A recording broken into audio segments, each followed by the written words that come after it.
أعوذ بالله من الشيطان الرجيم بسم الله الرحمن الرحيم حتى إذا ما جاءوها شهد عليهم سمعهم وأبصارهم وجلودهم بما كانوا يعملون وقالوا لجلودهم لم شهدتم علينا قالوا أنطقنا الله الذي أنطق كل شيء وهو خلقكم أول مرة وإليه ترجعون وقال أمير المؤمنين عليه الصلاة والسلام عباد الله زنوا أنفسكم من قبل أن توزنوا وحاسبوها من قبل أن تحاسبوا۔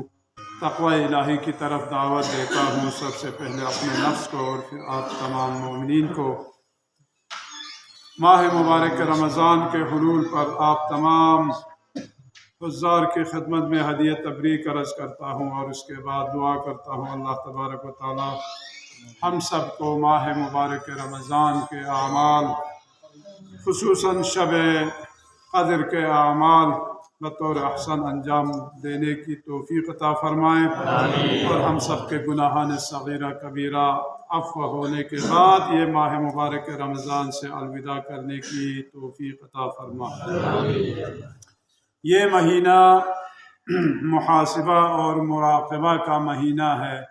وَيَوْمَ يُحْشَرُ أَعْدَاءُ اللَّهِ إِلَى النَّارِ، جب قیامت کے دن جس دن دشمنان خدا کو جہنم کی طرف دھکیلا جائے گا، پھر انہیں زجر اور توبیخ کی جائے گی یہاں تک کہ جب سب جہنم کے پاس آئیں گے تو ان کے کان اور ان کی آنکھیں اور جلد سب ان کے اعمال کے بارے میں ان کے خلاف گواہی دیں گے اور اپنے اعضاء سے کہیں گے کہ تم نے ہمارے خلاف کیسے شہادت دی؟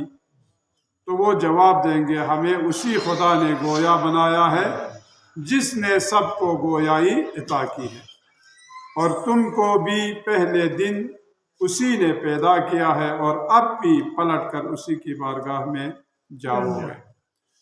آیہ شریفہ سے جو درس آپ اور ہمیں ملتا ہے وہ یہ ہے کہ ہم سب کو اپنے اپنے اعمال کی اور اپنے اپنے کردار، گفتار، رفتار، ان تمام چیزوں کی طرف توجہ دینی ہوگی۔ جو بھی کوئی بات کرے یا جو بھی کوئی عمل انجام دے اس کے لیے پہلے سوچیں کہ یہ رسول کی رضایت کے مطابق ہے یا ان کی مرضی کے خلاف۔ محاسبہ سے مراد کیا ہے؟ آپ اور ہم اپنے اپنے کیے ہوئے اعمال پر حساب کتاب لگانا ہے، محاسبہ کرنا ہے۔ جس طرح مثال دیتے ہیں کہ اگر کوئی دکاندار جو کاروبار کرتا ہے یا تجارت کرتا ہے تو وہ اپنے کاروبار کا کوئی شخص ہفتے میں، کوئی شخص ایک دن میں حساب کتاب انجام دیتا ہے، کوئی ایک مہینے کے بعد حساب لگاتا ہے کہ کتنا منافع کمایا ہے، کتنا ہم نے نقصان کیا ہے۔ محاسبہ نفس ہے۔ محاسبہ نفس اور محاسبہ روح جو آپ کے اور ہمارے اعمال جس کے ہم مرہون منت ہیں، آپ اور ہم اپنے اپنے اعمال کے مرہون منت ہیں۔ جیسے ہمارے اعمال ہوں گے ویسے ہمارے تعالیٰ کا معاملہ ہوگا۔ تو لہٰذا فرماتے ہیں کہ اپنے اپنے اعمال کا حساب کتاب رکھو۔ کیوں؟ کل قیامت کے دن آپ کے اعضاء و جوارح بھی جیسے الیوم نختم علی افواہہم وتکلمنا ایدیہم وتشہد ارجلہم بما کانوا یکسبون۔ تو اللہ تبارک و تعالیٰ جب آپ کے اور ہمارے منہ پر مہر لگا دیں گے اور اس کے بعد ہمارے اعضاء و جوارح، ہاتھ پیر جو ہے آپ کے اور ہمارے خلاف بیان کرنے لگیں گے، اس وقت یہی کہیں گے کہ یہ جو مجرمین نے کہا کہ خدا یہ وقت ہمیں نصیب نہ کرے کہ جب کافروں نے یہی کہا اپنے اعضاء و ہاتھ پیر سے، اپنے جلد سے کہ تم میرے خلاف گواہی دیتے ہو، تو کہنے لگے ہاں ہمیں اسی خدا نے جس نے تمہیں پیدا کیا تھا اسی نے ہمیں حکم دیا ہے کہ تمہارے خلاف گواہی دی جائے۔ تو لہٰذا اب آپ اور ہم یہ دیکھیں کہ یعنی میں خود کون ہوں؟ یہ ہاتھ بھی میرا نہیں ہوا، یہ ہاتھ پیر، یہ منہ، یہ چہرے، یہ زبان، یہ سب آپ کے دشمن ہو گئے، تو پھر آپ کون ہیں؟ آپ تو یہی کہتے تھے کہ یہ میرا ہاتھ ہے، یہ میرا پیر ہے، یہ میرا سر ہے، پھر آپ کون ہیں؟ کہتے کہ وہی روح ہے جس کے بارے میں جب رسول خدا صلی اللہ علیہ وآلہ وسلم جب سوال ہوا یا رسول اللہ یہ روح یہ کیا چیز ہے، تو اللہ تبارک و تعالیٰ نے فرمایا قل الروح من امر ربی، یہ امر پروردگار میں سے ہے یہ روح، اس کے بارے میں کوئی کچھ نہیں جانتا لیکن اس سے انکار بھی نہیں کر سکتا۔ بس یہ اعضاء و جوارح یہ تو آپ کے دشمن ہو گئے، باقی جو روح ہے، جو روح انسان ہے، اس کی انسان کی حقیقت ہے۔ لہٰذا کل قیامت کے دن ہر کوئی ہر چیز یعنی حتیٰ اپنے اعضاء و جوارح بھی آپ کے اور ہمارے دشمن ہوں گے، لہٰذا اس دن کو یاد کرو اور اس دن کے لیے تیار رہو، محاسبہ کرو۔ اور اس کے بعد فرماتے ہیں عباد اللہ زنوا انفسکم من قبل ان توزنوا، وزن کرو اپنے اعمال کے اس سے پہلے کہ کوئی اور فرشتہ آ کر آپ کے اور ہمارے اعمال کا وزن کیا جائے۔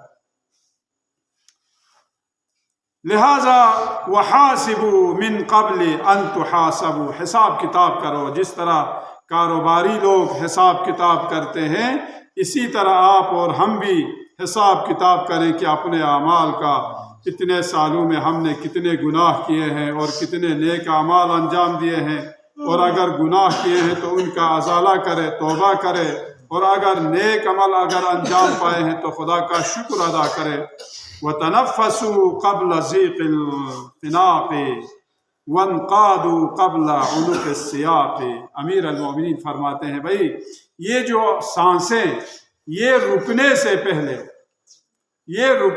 پہلے جو تم سانس لے رہے ہو کہ سانس جو ہے لیا کرو قبل ضیق الخناق، کل دم گھٹنے سے پہلے، وانقادوا قبل عنق السیاق، اور جو گلے میں پھندا تنگ ہونے سے پہلے تم کیا کرو سانس لو، اور زبردستی لے جانے سے پہلے از خود جانے کے لیے تیار ہے۔ کل موت کے ذریعے آپ اور ہمیں لے جایا جائے گا، کیونکہ آپ اور ہم اپنی مرضی سے تو آئے نہیں، لہٰذا جو ذات پروردگار آپ اور ہمیں اس دنیا میں علیکم السلام لے آیا ہے اسی ذات پروردگار کے حکم سے ہی ہم نے جانا ہے، آپ کی اور ہماری مرضی یہاں نہیں چلے گی۔ لہٰذا فرمایا رکھو جو شخص خود اپنے نفس کی مدد کر کے اسے نصیحت اور تنبیہ نہیں کرتا وعلیکم السلام، اور کوئی دوسرا اس کے لیے نصیحت کرنے والا ممکن نہیں ہے، کوئی دوسرا نصیحت کرنے والے کے نصیحت سے علیکم السلام کوئی فائدہ نہیں ہوگا جب تک خود اپنے اندر سے نصیحت حاصل کرنے اور نصیحت کرنے کے در پہ نہ ہو۔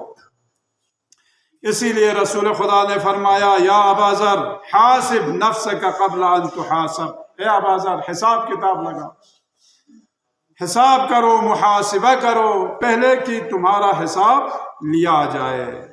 فہو اہون الحساب کا غدا، تاکہ قیامت کے دن تمہارے لیے حساب کتاب جو ہے وہ آسان ہو جائے۔ روایت ہے کہ جو شخص اپنا حساب کتاب کر کے اس دنیا سے جائے گا قیامت کے دن اس سے کوئی حساب کتاب نہیں ہوگا، بغیر حساب کتاب کے چلا جائے گا۔ کیوں؟ اس لیے کہ جو حساب کتاب آپ نے خود اپنا یہاں محاسبہ کیا ہے تو قیامت کے دن کوئی اور حساب نہیں ہوگا۔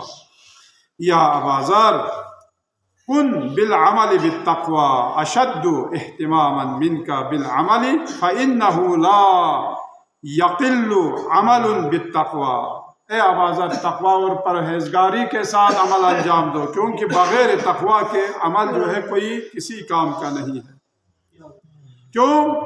انما یتقبل اللہ من المتقین، کیونکہ اللہ تبارک و تعالیٰ انہی لوگوں کے اعمال کو قبول کرے گا جو متقین اور پرہیزگار ہو۔ یا ابا ذر لا يكون الرجل من المتقین حتى يحاسب نفسه اشد من محاسبة الشریک الشریکہ، اے ابا ذر متقی اس وقت تک انسان نہیں ہو سکتا جب تک وہ اس طرح حساب نہ کرے، اس طرح محاسبہ نہ کرے جس طرح کوئی دو تاجر جو شریک ہیں، ایک ہی تجارت کے دو شریک لوگ ہیں، وہ جب تک ایک دوسرے کے ساتھ محاسبہ جس طرح نہیں کرتا، اس طرح اگر اپنے نفس کا محاسبہ نہ کرے تو اس وقت تک وہ متقی نہیں ہو سکتا۔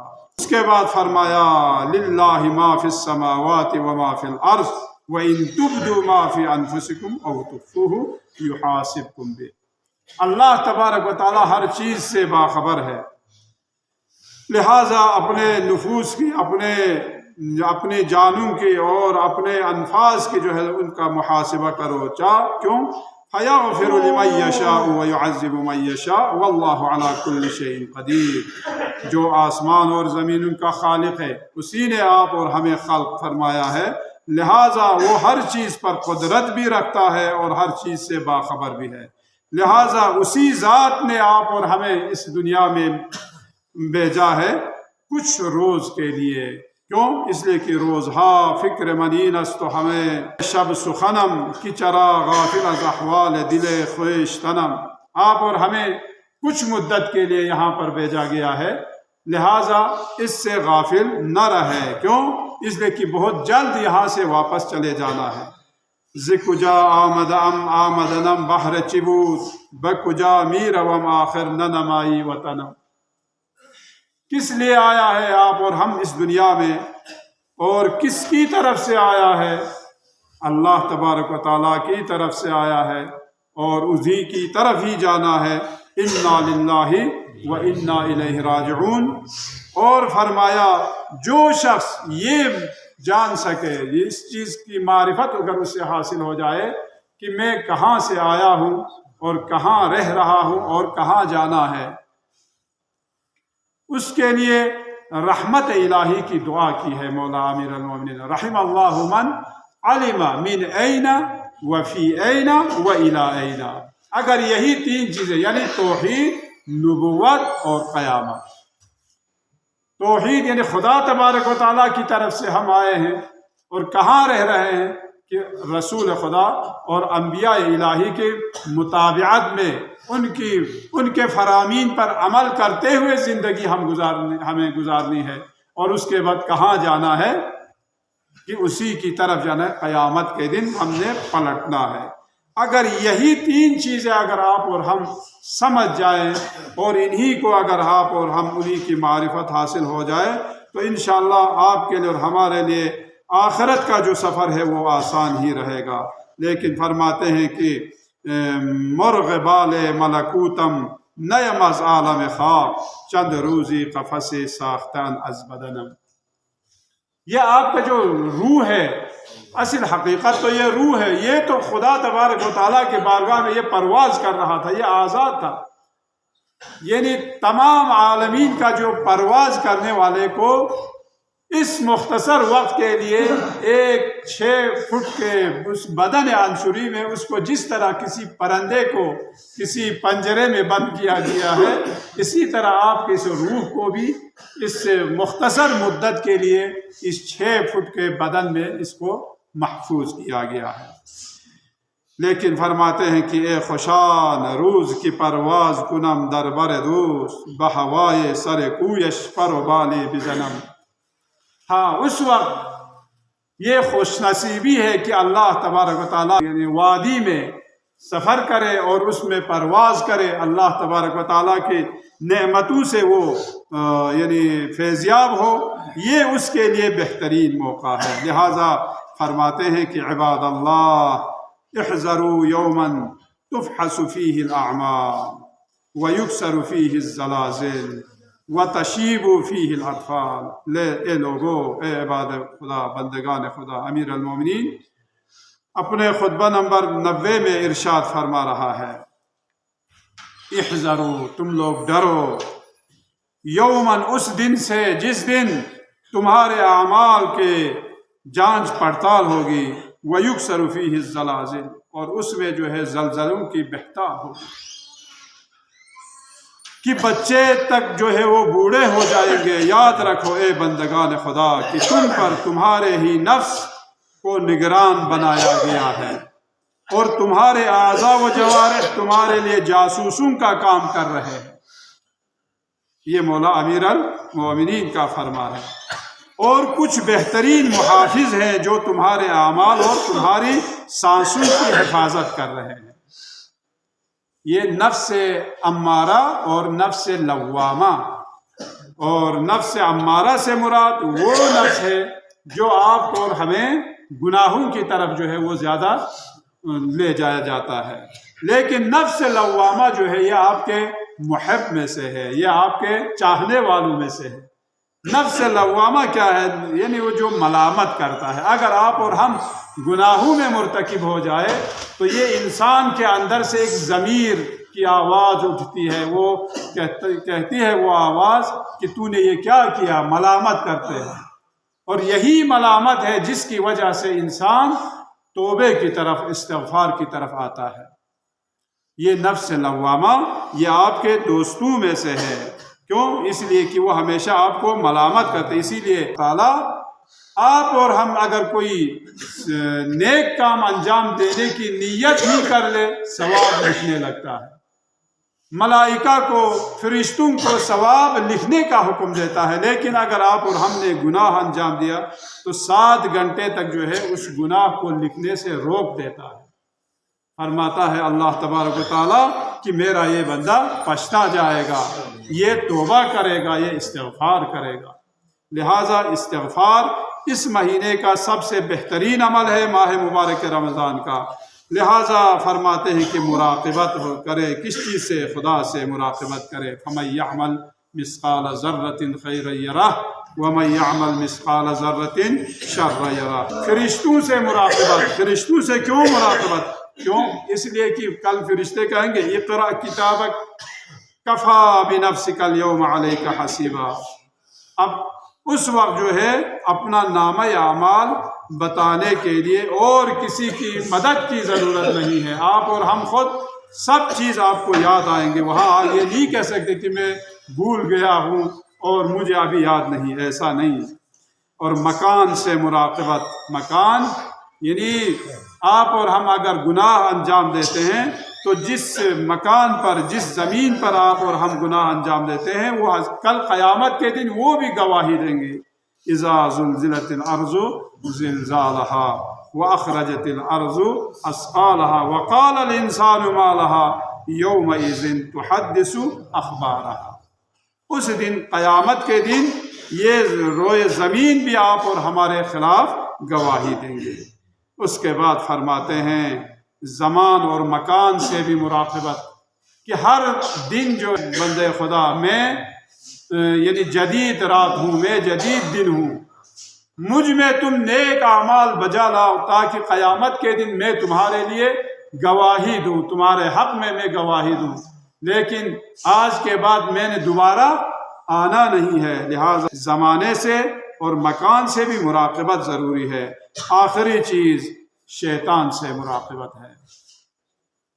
شیطان جس کے بارے میں ارشاد گرامی ہے وقال الشیطان لما قضی الامر ان اللہ وعدکم وعد الحق ووعدتکم فاختلفتکم وما کان لی علیکم من سلطان۔ کل قیامت کے دن جب حساب کتاب کے لیے آپ اور ہمیں اٹھایا جائے گا، اس وقت ہم کہیں گے یہ شیطان مردود تھا جس نے مجھے گمراہ کیا، اس نے مجھ سے یہ غلط کام کروایا۔ تو وہ کہے گا مجھے ملامت مت کرو،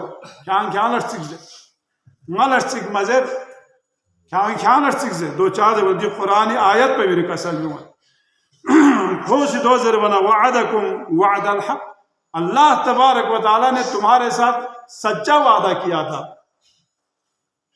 خدا نے تمہارے ساتھ ان اللہ وعدکم وعد الحق ووعدتکم فاختلفتکم، لیکن میں نے جو وعدہ کیا میں نے وعدہ خلافی کی۔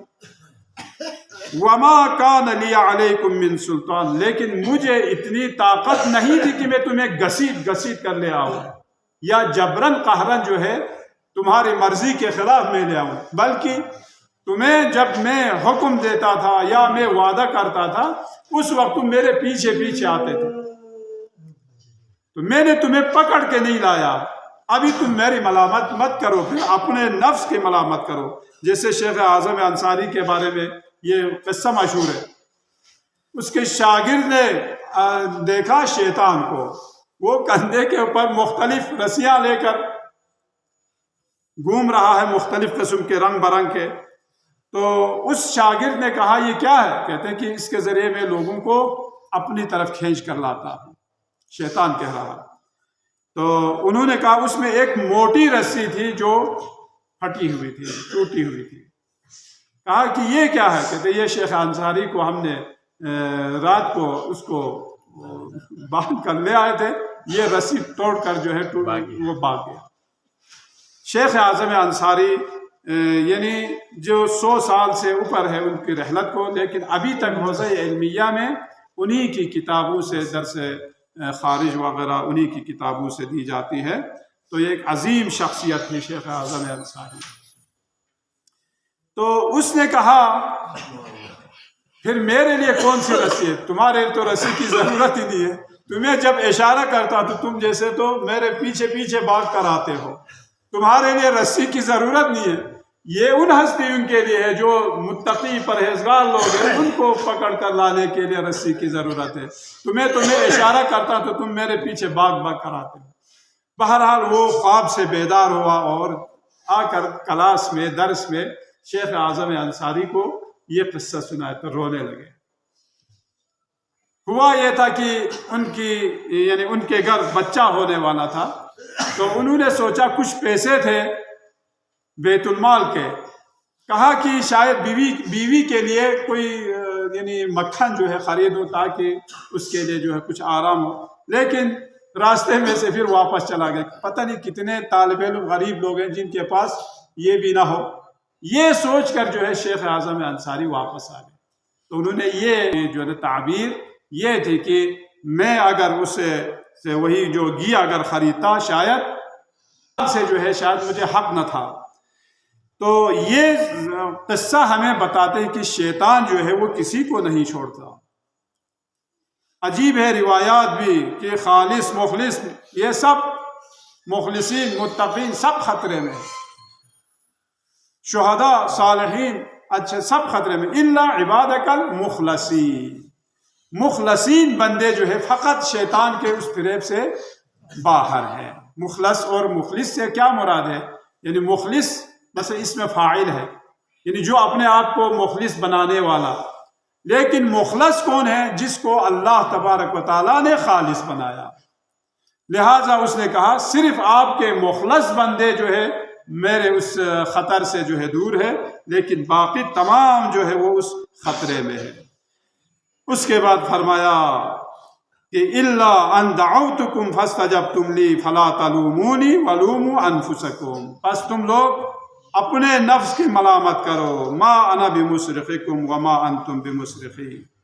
مجھے تم پر اتنا زور نہیں تھا، پس جو کچھ تم نے انجام دیا اس سے میرا کوئی واسطہ نہیں ہے. یہ شیطان کا وعدہ ہے.